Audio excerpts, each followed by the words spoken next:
Assalamualaikum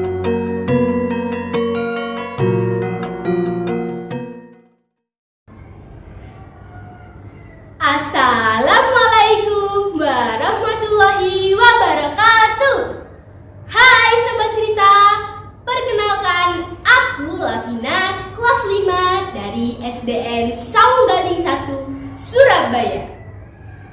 Kali ini aku akan menceritakan sebuah kisah yang diangkat dari buku Joko Dolong yang ditulis oleh Dian Rusmiati.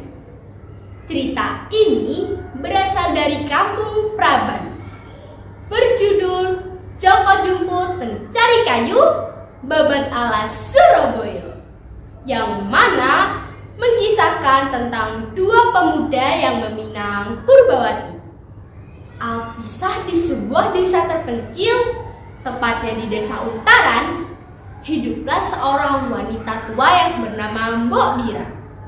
Ia tinggal bersama dengan anak angkatnya yang bernama Joko Jumput.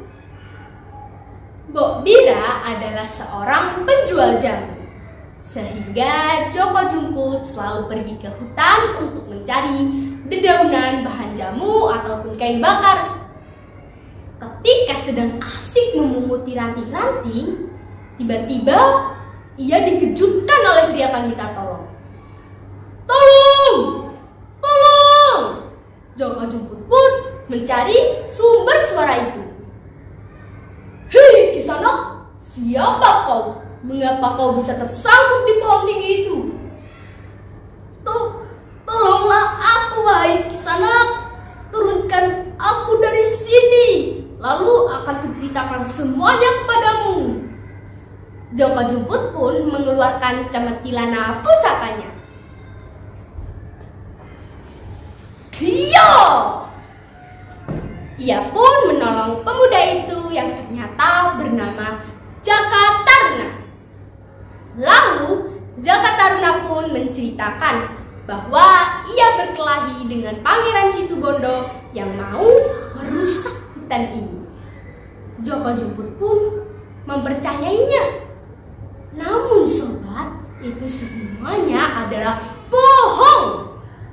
Sesungguhnya Jaka Taruna bertarung dengan Pangeran Situbondo agar bisa memenangkan sayembara dan mempersunting Dewi Purbawati. Tidak hanya itu sobat, Jaka Taruna mengharap Joko Jumput untuk mengalahkan Pangeran Situbondo. Joko Jumput pun mencari Pangeran Situbondo dan menantangnya. Hei, kulihat kau hendak membabat hutan ini. Apa kau tidak tahu akibatnya apa? Siapa kamu? Beraninya menentangku. Pergilah, aku tidak peduli denganmu. Perkelahian pun terjadi dengan sangat sengit, dan Pangeran Situbondo berhasil dikalahkan. Jaka Taruna yang sembunyi menyaksikan pertarungan itu menyelinap mengambil ikat kepala Pangeran Situbondo dan pergi menghadap Adipati Jayenggrono. Ia mengatakan bahwa ia yang mengalahkan Pangeran Situbondo. Tetapi sobat, seperti kata pepatah, sepandai-pandainya menutupi bangkai pasti akan tercium juga. Demikian juga akhirnya kebohongan Jaka Taruna pun terbongkar.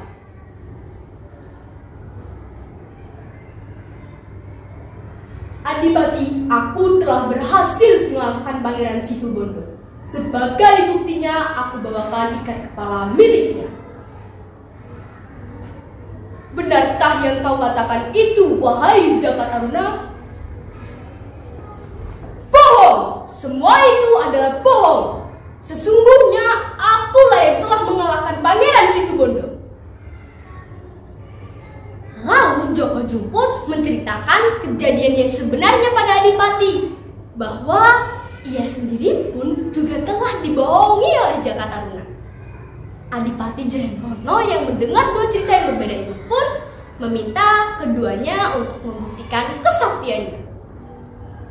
Dengan penuh kemarahan, Jakataruna bertarung melawan Joko Jumput dan itu berlangsung selama 7 hari 7 malam di kawasan Alas Prabani. Ayunan cambuk lanang menyebabkan pohon-pohon besar roboh dan bertumpang tindih atau malang. Kawasan itu saat ini bernama Embong Malang, yang artinya pohon roboh yang malang melintang. Akhirnya Jakataruna dikalahkan oleh Joko Jumput dengan cemetilan. Semakin yakin pula Adipati Jayenggono terhadap siapa pemenang sayembara. Adipati yang merasa dibohongi, ia pun marah dan mengutuk Jakataruna menjadi patung. Patung itu yang hingga saat ini dinamai sebagai patung Joko Dolok. Sedangkan Joko Jumput akhirnya oleh Adipati Jayenggono dinikahkan dengan Dewi Purbawati. Dan Mbok Mira pun juga ikut tinggal di Kadipaten. Nah, sobat cerita, itu dia cerita dari Joko Jumput, si pencari kayu, Babat Alas Surabaya. Sekian dari aku. Wassalamualaikum warahmatullahi wabarakatuh. Sampai jumpa sobat cerita. Salam literasi.